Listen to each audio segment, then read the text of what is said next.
Colin, we are talking about Aaron Rodgers and the Steelers, even though they're on their bye week, 3-1, and they're on top of the division. Lamar's hurt.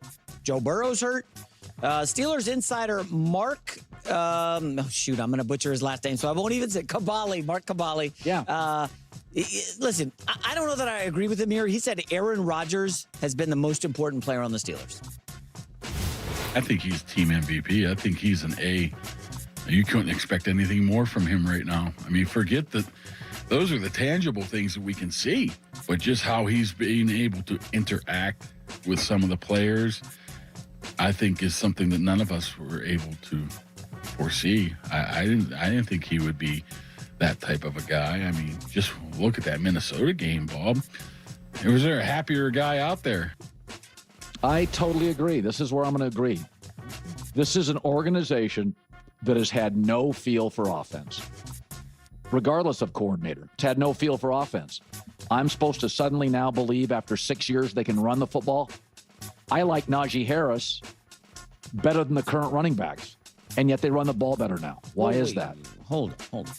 So here are the rushing leaders for the Steelers. Week 1 against my Jets, Jalen Warren 37. Then Warren had 48 the next week, then 47.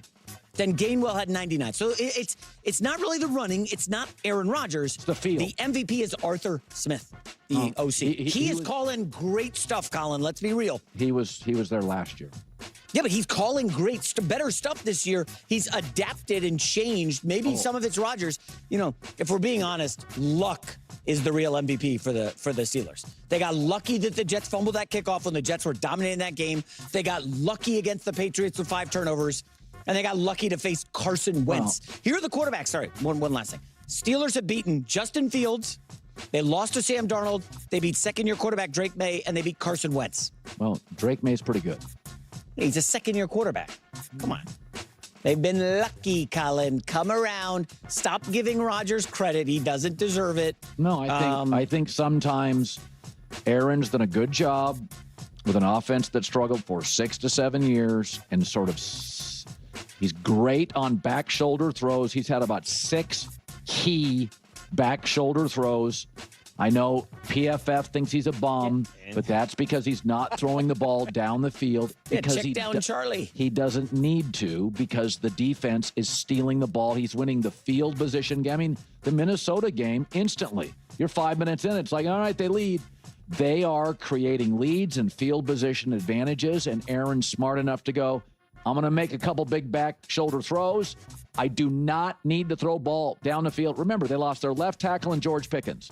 You lose your left tackle and your best receiver, and yet the offense gets much better with the same offensive coordinator. Aaron deserves credit. This is amazing. I told you guys before, they struggle so hard to accept Aaron Rodgers in this Pittsburgh Steelers team.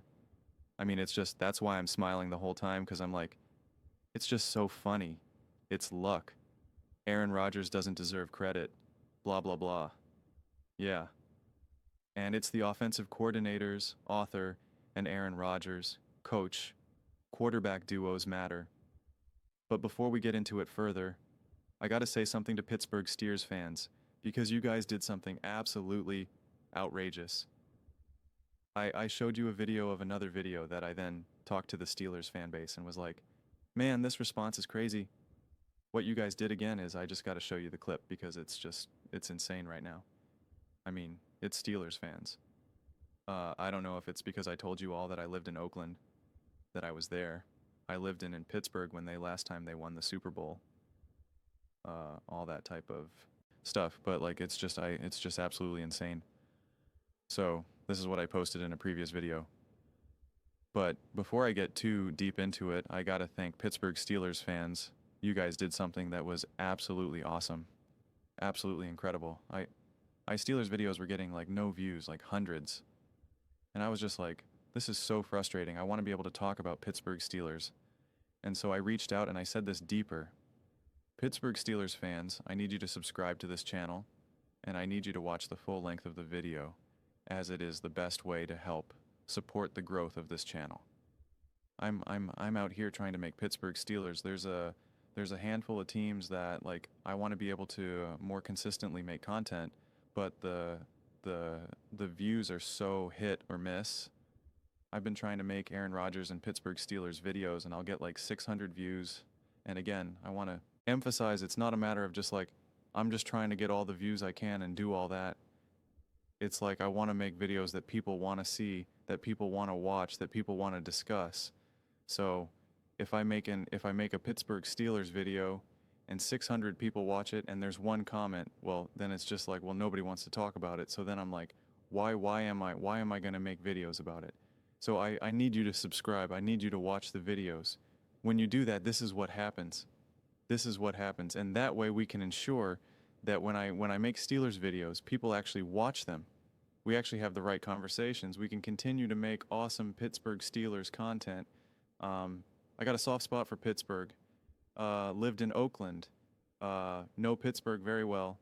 Strip district and all. So please, please, please subscribe. Watch this video and help the Pittsburgh Steelers content aspect of this channel grow, so we can talk about it and make videos and not worry about videos literally getting like 600 views in one comment, because then it's just like, then nobody wants to talk about this, and then it's just, you know, it's a bummer. But that was just a day or two ago.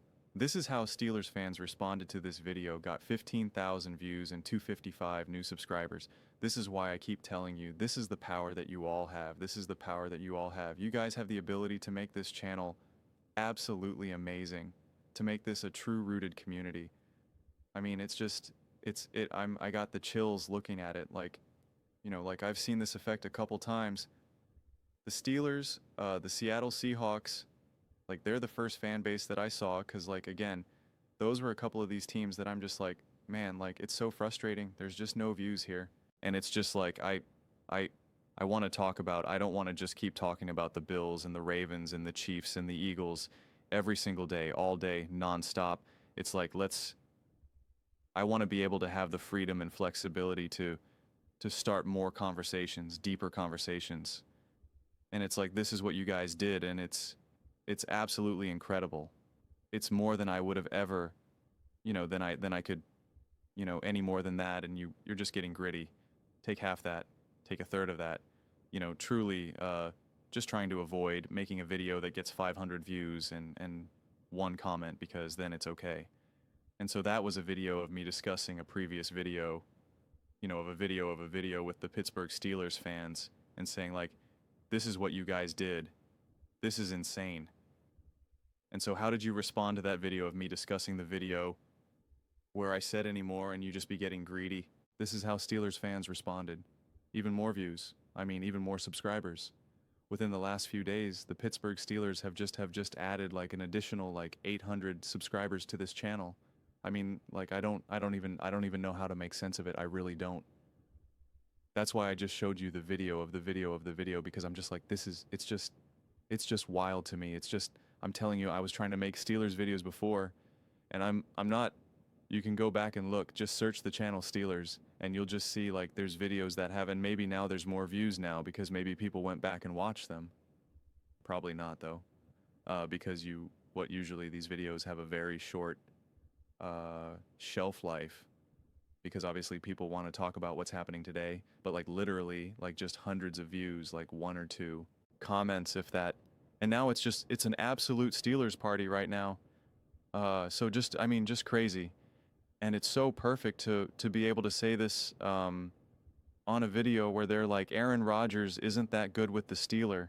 The Steelers aren't that good. The run game's not that good. They got lucky. They're lucky. They're lucky. I used to hate when, and a part of me still does, you know, when people say like something's luck. And I use luck in a different way. Because you can be fortunate that a ball bounces in your direction, that there's a missed field goal, this, that, and the third. And so I always try to bring like a nuanced take to approach when you're you know, on the good side of some good fortune throughout a game. But when people just kind of use luck in the more traditional sense of just like, this team's lucky, and it's just like blanketed on a team, like the Steelers, who are through, like, to be fair, the Steelers are lucky that the Ravens are now, you know, that Lamar Jackson is injured, that Joe Burrow is injured. That's very fortunate, and you know, you can't reject that. You can't we're not going to say that the Steelers still couldn't compete and still win the division, but like it's some good fortune when your division is not good. It's been very lucky throughout Patrick Mahomes' career, throughout Josh Allen's career, throughout Tom Brady's career, that those divisions were absolutely awful and had just a revolving doors of quarterbacks and coaches. You're very lucky when that, when that is the division that you're competing in. But the Steelers, the quality of play that they've been showing, it's nothing to do with luck. And how Aaron Rodgers has been able to be successful this season has nothing to do with luck. This is a defense that is stepping up now. That is getting better.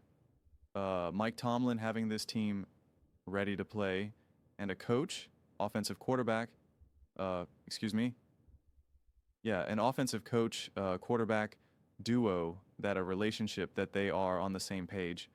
They are speaking the same language. Okay, that is what we're seeing right now. Something that we have not seen with the Pittsburgh Steelers in a long time. It's been very hard to get whoever the coordinator of the day is for the Steelers and whoever the coach of the quarterback of the day is for the Steelers. It's been very hard to see that everyone see eye to eye, for everyone to understand what the objective is, what needs to be done, how to do what needs to be done. And that's what you're seeing here. And it shows you that you don't need a quarterback who's going to throw the ball 35, 45 times a game, who has to throw for 350 yards and 3 touchdowns. That you don't need that. It gets boiled down to, I'm a coach. I can get you a few opportunities throughout a game that can really put us in a position to score, if not downright score. And I just need you to execute it. I just need you to execute it. I just need you to execute it. I just need you to execute it. And I can't have you keep taking giving the ball away or having such short drives that our defense is just on the field all the live long day, and it's just like this is the barrier to entry here. If we could just get that, I don't need some of these big splash plays. I don't need a Russell Wilson 55 moonball, 55-yard moonball. I don't need a Justin Fields like, hey, you can't sack me. I'm going to run around in circles and now get a 20-yard run. It's just like, I'm going to give you some opportunities. There's going to be some pockets in this defense that we're going to be able to exploit, and I just need you to do it. I just need you to do it. And then to see them even adapt and evolve when they were kind of having some issues with the O-line and the pressure reaching Aaron, to see them now go up against a defense that we know wanted to come so aggressively at them, and to see them have answers to the problem. Answers to the problem. It's like, that is coaching. That is quarterback play. That is coaching. That is quarterback play. And it's just great to see. It's great to see. And again, you can downplay Carson Wentz. I think Carson Wentz played great that game. I think he made some beautiful throws. And he also is a veteran. He also knows how to run an offense. He also knows how to get inserted with a Kevin Unnell team, with Justin Jefferson, et cetera, et cetera. I mean, those receivers ate. I mean, like, there was great plays that the Steelers made, and key plays that they made, and again, Carson Wentz was making some special plays. So to just downplay, like, well, this is who they beat. Justin Fields, mind you, who I don't think is a good quarterback. I have not been quiet about that. But he played unbelievable. I mean, he had the greatest game of his life against the Pittsburgh. So don't downplay Justin Fields in that moment. If Justin Fields played absolutely awful that game and the Steelers won, then sure, I could understand that a little bit. But you got literally like a Patrick Mahomes, Lamar Jackson, Josh Allen hybrid in that game. Like, literally Justin Fields was nearly flawless in that game. So saying, well, it was just Justin Fields, that doesn't mean anything. That doesn't mean anything to me at that point. If you played bad, if he was clearly not good, then you could say, yeah, you beat Justin Fields, hooray. Same thing if it was with Carson Wentz. If Carson Wentz was clearly a disaster, just a bad quarterback, then you would say, okay, I got it. But you beat teams that you're getting good quarterback play out of, a well-run offense for that game in that moment, and the Steelers won. That's not luck. That's not luck here. So we don't have to pretend something, is something different than what the reality is, just because we don't like what the reality is. You know, I mean, come on now. It's doesn't, you know, you don't got to be that sensitive about it. It'll be all right. But this is just great to see. I'm telling you right now, the NFL world needs a Philadelphia Eagles versus Pittsburgh Steelers Super Bowl. It just I am on that train. It will break the brains of the NFL media. It just, they will not know how to wrestle with it. So that I hope the football gods deliver it. I hope the football gods deliver it, because it'll be the most entertaining 2 weeks leading up to the Super Bowl that you could. I mean, they just won't know what to say. They won't know what to talk about. They won't know how to reconcile with it. Especially with both those teams are winning in the playoffs. They just won't know how to make sense of it. You know, winning the divisional round, getting to the conference championship game, they just won't know how to make sense of it. And I just, oh gosh, it'll make my life so enjoyable. And just watching the conversations, watching the media wrestle with it, we're so far away from it. I'm getting ahead of it. And like I said, you need good luck. You need the football gods to allow it. It's not just about, you know, how good you are. But I'm planting that flag right now in October. That, without a doubt, would be the most entertaining outcome, without a shadow of a doubt, from my viewpoint. And so, you know, maybe we'll get it. Maybe we can live in that universe where the Steelers play the Eagles in the Super Bowl, and then we have to see how, you know, someone like J-Mac has to make sense of it. Well, it's luck. It's luck. You know, the Eagles aren't that good. Jalen Hurts isn't that good. Colin doesn't think Jalen Hurts is that good. And J-Mac thinks Aaron Rodgers and the Steelers are lucky. So it's just, you know, Nick Wright thinks both franchises are a mess. Like, it would just be so perfect. It really would. It would be so perfect. So, come on, man. Come on. But those are just my thoughts. I'd absolutely love to hear yours. What do you guys all think about the Pittsburgh Steelers? Even when someone like Aaron Rodgers is getting praise here, right? From the Steelers side, essentially, right? From that aspect. Still not good enough. Still not positive enough. Let me know in the comments below. I read every single comment, so they agree with me or disagree with me. Either way, let's get in some discussions. Let's get in some fights. But ultimately, let's just have some fun. And again, please do consider subscribing. You guys have rose to the occasion in just the next level way. Can't even describe it. But yeah, let's just get after it. Thank you so much. See you next time.